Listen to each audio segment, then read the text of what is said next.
사랑하는 성도 여러분, 안녕하십니까? 이효성 목사입니다. 오늘도 하나님께서 우리와 함께 하십니다. 우리가 세상을 바라볼 때, 나를 바라볼 때 우리의 마음이 지치고 힘들고 어렵지만 눈을 들어서 살아계신 하나님을 바라볼 때 우리 안에 말할 수 없는 기쁨이 다시 샘솟게 되어지고 하나님의 특별하신 위로하심과 은혜를 우리가 반드시 회복할 수 있습니다. 이 귀한 믿음으로 주님 앞에 나아가시는 우리 성도님 되시기를 바랍니다. 오늘 우리가 함께 나눌 말씀은 요한계시록 1장 말씀입니다. 함께 봉독하겠습니다. 요한계시록 제1장. 예수 그리스도의 계시라. 이는 하나님이 그에게 주사 반드시 속히 일어날 일들을 그 종들에게 보이시려고 그의 천사를 그 종 요한에게 보내어 알게 하신 것이라. 요한은 하나님의 말씀과 예수 그리스도의 증거 곧 자기가 본 것을 다 증언하였느니라. 이 예언의 말씀을 읽는 자와 듣는 자와 그 가운데 기록한 것을 지키는 자는 복이 있나니 때가 가까움이라. 요한은 아시아에 있는 7 교회에 편지하노니 이제도 계시고 전에도 계셨고 장차 오실 이와 그의 보좌 앞에 있는 7 영과 또 충성된 증인으로 죽은 자들 가운데서 먼저 나시고 땅의 임금들의 머리가 되신 예수 그리스도로 말미암아 은혜와 평강이 너희에게 있기를 원하노라. 우리를 사랑하사 그의 피로 우리 죄에서 우리를 해방하시고 그의 아버지 하나님을 위하여 우리를 나라와 제사장으로 삼으신 그에게 영광과 능력이 세세토록 있기를 원하노라. 아멘. 볼지어다 그가 구름을 타고 오시리라. 각 사람의 눈이 그를 보겠고 그를 찌른 자들도 볼 것이요 땅에 있는 모든 족속이 그로 말미암아 애곡하리니 그러하리라. 아멘. 주 하나님이 이르시되 나는 알파와 오메가라. 이제도 있고 전에도 있었고 장차 올 자요 전능한 자라. 나 요한은 너희 형제요 예수의 환난과 나라와 참음에 동참하는 자라. 하나님의 말씀과 예수를 증언하였으므로 말미암아 밤모라 하는 섬에 있었더니 주의 날에 내가 성령에 감동되어 내 뒤에서 나는 나팔 소리 같은 큰 음성을 들으니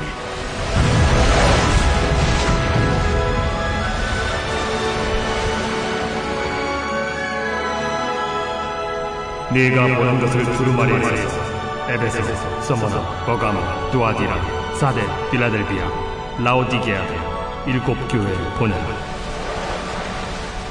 몸을 돌이켜 나에게 말한 음성을 알아보려고 돌이킬 때에 7 금 촛대를 보았는데 촛대 사이에 인자 같은 이가 발에 끌리는 옷을 입고 가슴에 금띠를 띠고 그의 머리와 털의 희기가 흰 양털 같고 눈 같으며 그의 눈은 불꽃 같고 그의 발은 풀무볼에 단련한 빛난 주석 같고 그의 음성은 많은 물소리와 같으며 그의 오른손에 7 별이 있고 그의 입에서 좌우에 날선 검이 나오고 그 얼굴은 해가 힘있게 비치는 것 같더라. 내가 볼 때에 그의 발 앞에 엎드려져 죽은 자같이 되매 그가 오른손을 내게 얹고 이르시되 두려워하지 말라. 나는 처음이요 마지막이니 곧 살아있는 자라. 내가 전에 죽었었노라. 볼지어다 이제 세세토록 살아있어 사망과 음부의 열쇠를 가졌노니 그러므로 내가 본 것과 지금 있는 일과 장차 될 일을 기록하라.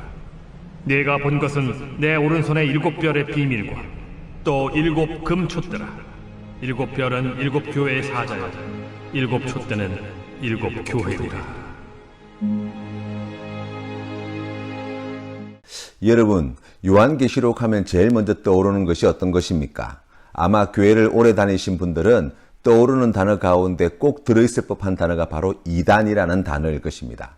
많은 이단들이 교회가 알지 못하는 특별한 계시를 요한계시록에서 발견했다고, 그것을 자신들만 알고 있다고 얼마나 많은 사람들을 미혹해 왔는지 모릅니다.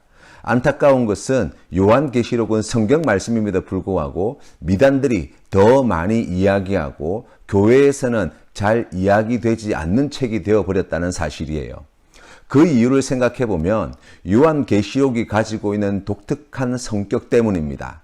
1장 1절 말씀해 보십시오. 이렇게 시작합니다. 예수 그리스도의 계시라. 이는 하나님이 그에게 주사 반드시 속히 일어날 일들을 그 종들에게 보이시려고 그의 천사를 그 종 요한에게 보내어 알게 하신 것이라 라고 말씀합니다. 이 1절에서 계시라는 단어가 눈에 들어오지 않습니까? 계시란 무엇일까요? 그리고 3절에서는 예언의 말씀을 이라고 나와 있는데 예언은 계시와 어떤 차이가 있다는 말입니까? 똑같은 말입니까? 아니면 다른 의미입니까?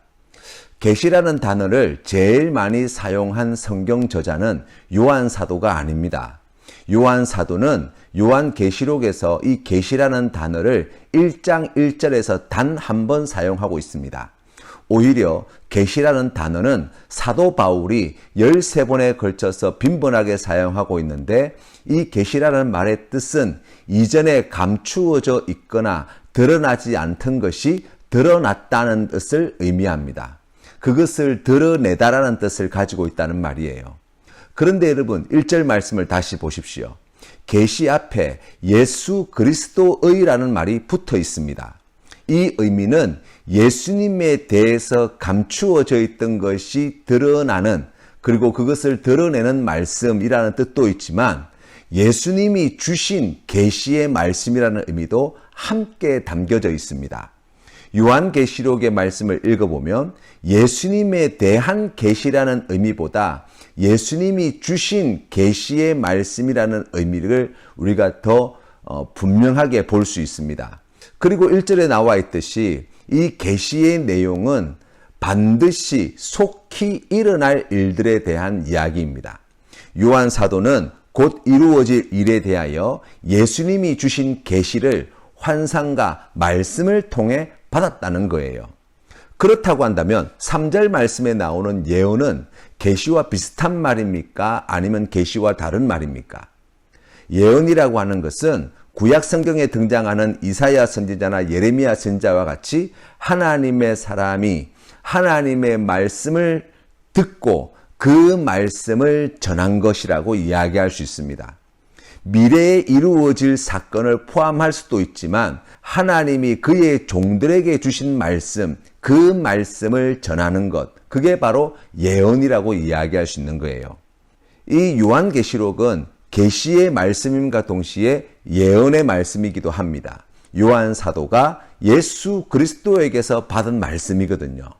그것이 전부입니까? 아니에요. 오늘 성경 말씀 4절 말씀에 보면 7교회에 쓴 편지라고 소개하고 있습니다.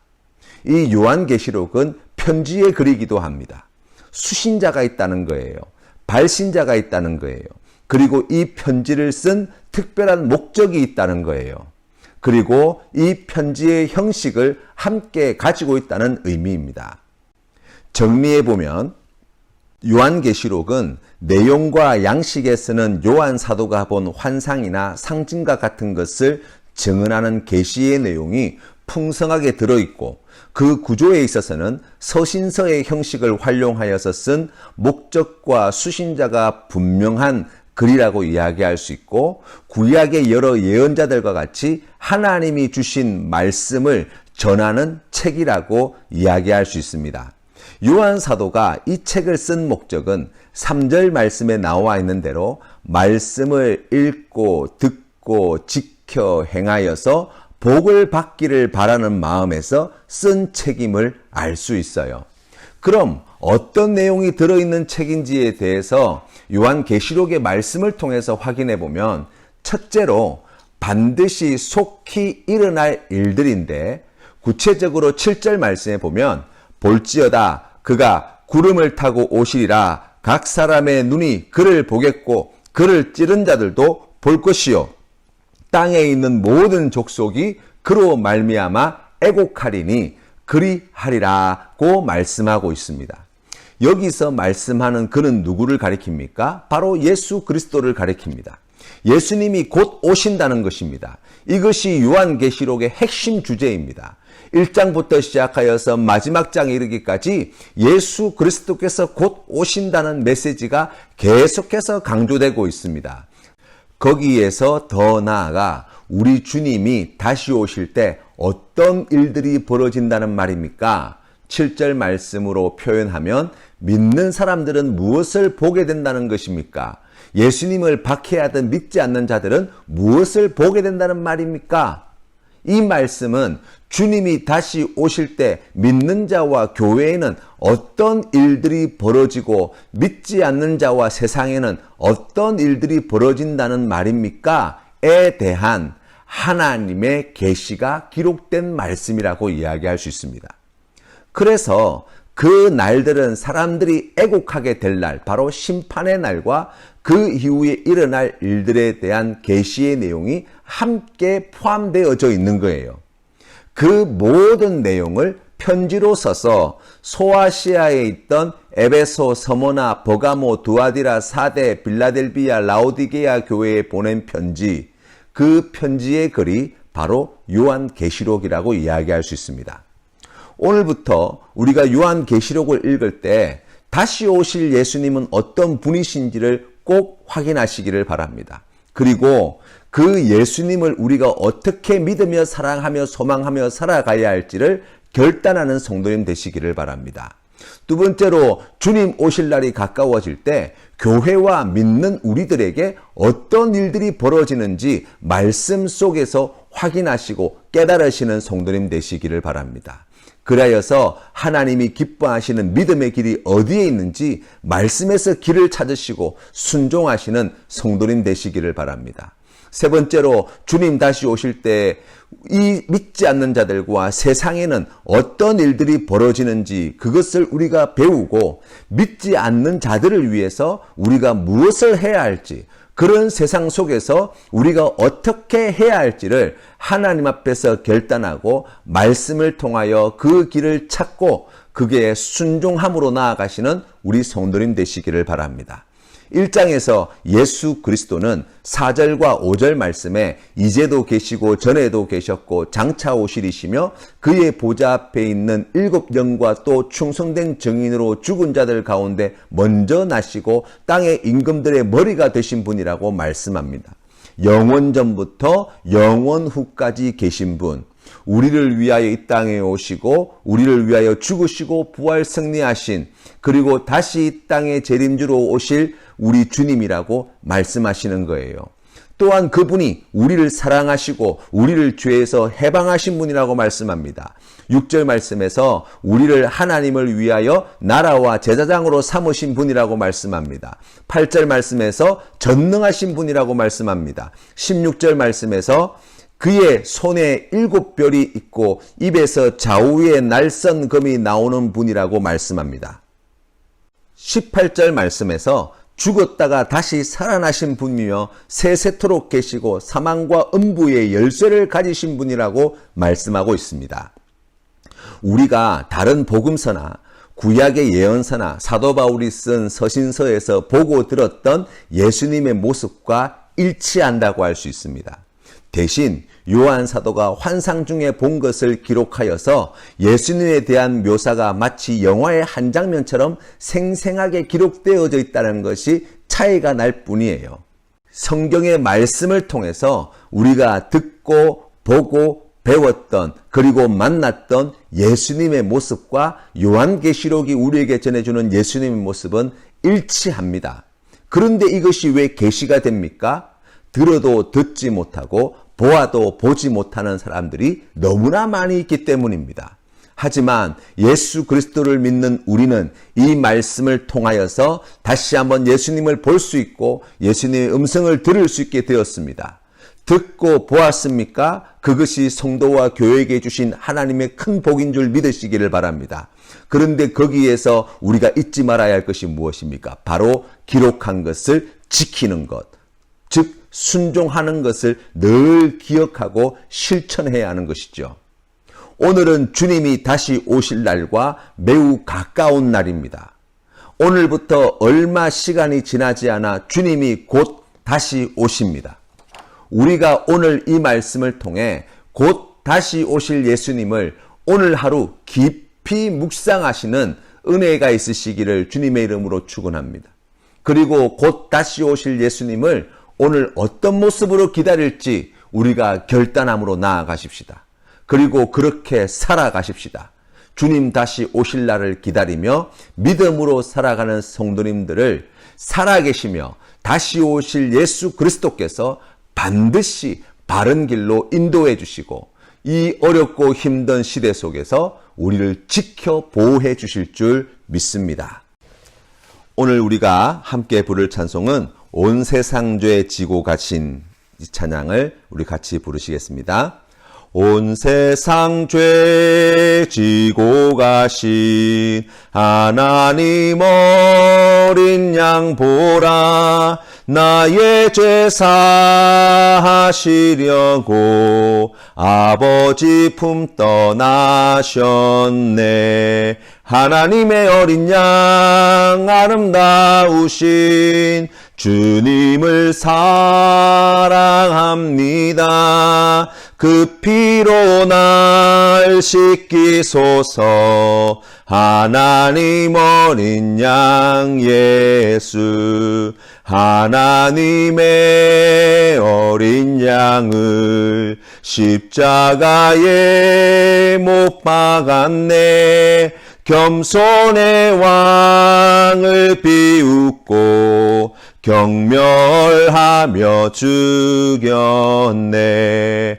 하나님의 어린 양 아름다우신 주님을 사랑합니다. 그 피로 날 씻기소서.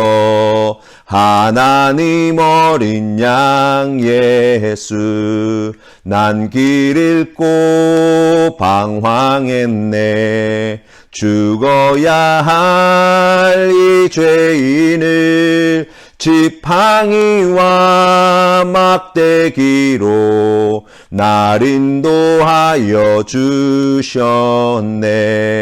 하나님의 어린 양 아름다우신 주님을 사랑합니다. 그 피로 날 씻기소서.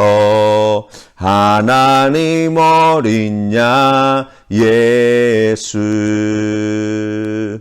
아멘. 함께 기도드리겠습니다.